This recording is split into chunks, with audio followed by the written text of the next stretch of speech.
Assalamualaikum warahmatullahi wabarakatuh. Selamat pagi dan salam sejahtera untuk kita semua. Puji syukur senantiasa kita panjatkan kehadirat Allah Subhanahu wa taala yang mana atas berkat dan rahmatnya sehingga kita masuk pada pemaparan video ini.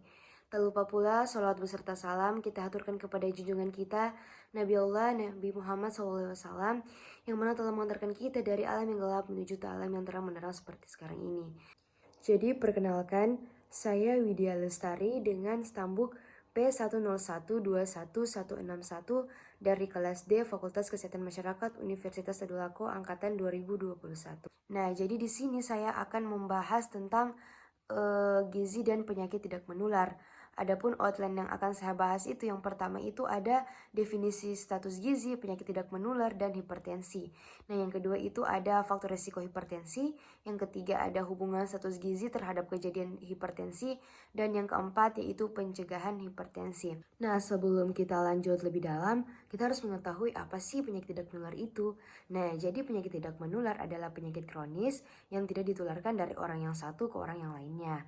Nah, jadi penyakit tidak menular ini terdiri dari asma, penyakit paru obstruktif kronis, kanker, diabetes mellitus, hipertiroid, hipertensi, penyakit jantung koroner, penyakit gagal jantung, stroke, penyakit gagal ginjal kronis, penyakit batu ginjal, dan penyakit sendi atau rematik. Nah, jadi kita masuk pada definisi status gizi dan hipertensi.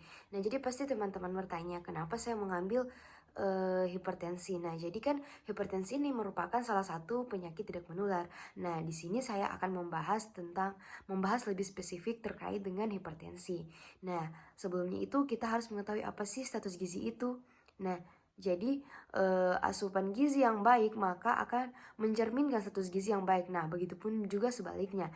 Jadi status gizi ini adalah salah satu unsur yang penting dalam membentuk status kesehatan di mana keadaan yang diakibatkan oleh keseimbangan antara asupan zat gizi dari makanan dan kebutuhan zat gizi oleh tubuh. Nah, jadi status gizi itu adalah keseimbangan antara asupan gizi yang dikonsumsi terhadap kebutuhan gizi yang diperlukan oleh tubuh. Nah, selanjutnya kita masuk pada pengertian hipertensi. Jadi hipertensi itu sendiri adalah peningkatan tekanan darah sistolik lebih dari 140 mmHg dan diastolik lebih dari 90 mmHg. Di mana si penderita hipertensi ini tidak mengalami gejala, tetapi jika dibiarkan terus-menerus akan menimbulkan komplikasi. Dan hipertensi ini termasuk di silent killer karena merupakan pembunuh tersembunyi.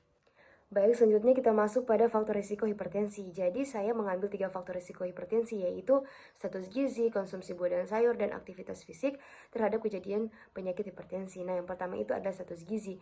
Jadi status gizi ini sangat dipengaruhi oleh asupan gizi, di mana asupan gizi tersebut adalah terkait dengan pola makan. Nah, jadi pola makan ini berhubungan dengan penyakit hipertensi. Nah, salah satu faktor penyebab terjadinya hipertensi itu yaitu pola makan yang kurang baik, seperti seringnya mengonsumsi makanan yang tinggi natrium, makanan cepat saji yang mengandung banyak lemak. Nah, jadi status gizi ini dapat dibedakan antara status gizi buruk, status gizi kurang, dan status gizi lebih. Nah, yang kedua itu ada konsumsi buah dan sayur. Jadi, apabila asupan serat itu rendah, maka dapat menyebabkan obesitas yang berdampak pada peningkatan tekanan darah dan penyakit degeneratif. Nah, konsumsi buah dan sayur ini memiliki hubungan dengan kejadian hipertensi. Jadi kan buah dan sayur ini memiliki kandungan kalium, yang mana kalium ini berperan dalam menciptakan keseimbangan osmotik dan asam basa cairan tubuh dan juga memiliki kemampuan untuk memperkuat dinding pembuluh darah. Nah, yang ketiga itu ada aktivitas fisik. Jadi aktivitas fisik ini berhubungan dengan kejadian hipertensi. Nah, bahwa kurangnya aktivitas fisik menjadi salah satu faktor risiko utama terjadinya tekanan darah tinggi. Nah, tekanan darah seseorang dapat dipengaruhi oleh aktivitas fisik.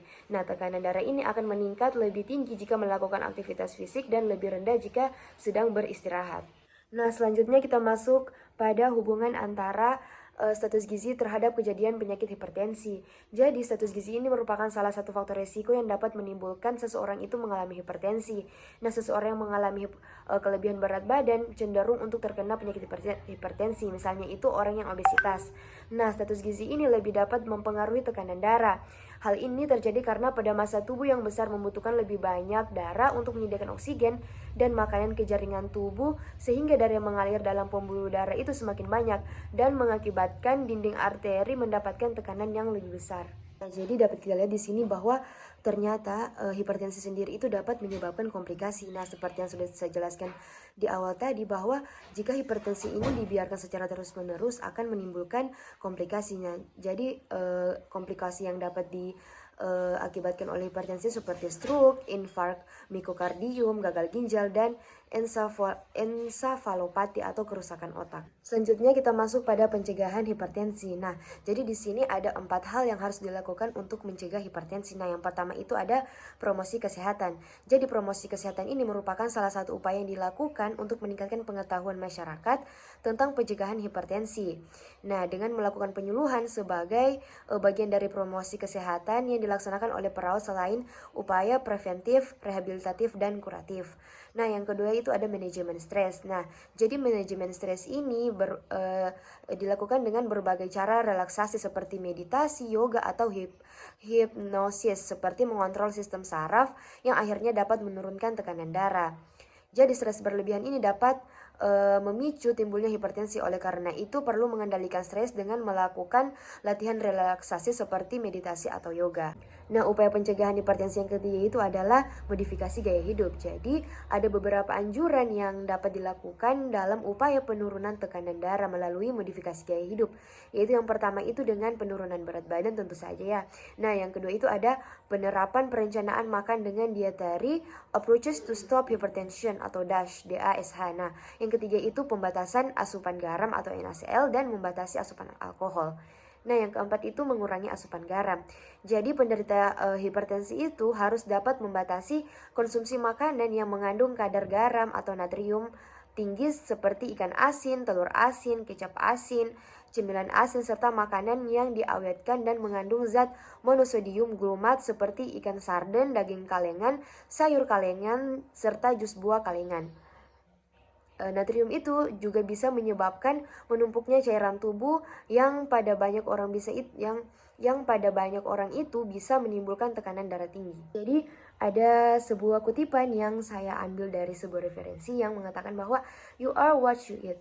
Jadi Anda akan menjadi apa yang Anda makan. Jadi misalnya hari ini Anda mengonsumsi alkohol atau merokok, pasti untuk sekarang mungkin belum berdampak, tetapi jika nanti pada tahun-tahun berikutnya pasti akan berdampak, karena kau akan menjadi apa yang kau makan. Jadi apa yang kita makan itu pasti akan berdampak di kesehatan kita sendiri. Jadi untuk itu perlu untuk memanage apa saja yang bisa kita makan dan apa saja yang tidak bisa kita makan.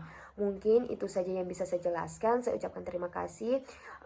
Lebih dan kurangnya saya mohon maaf. Wassalamualaikum warahmatullahi wabarakatuh.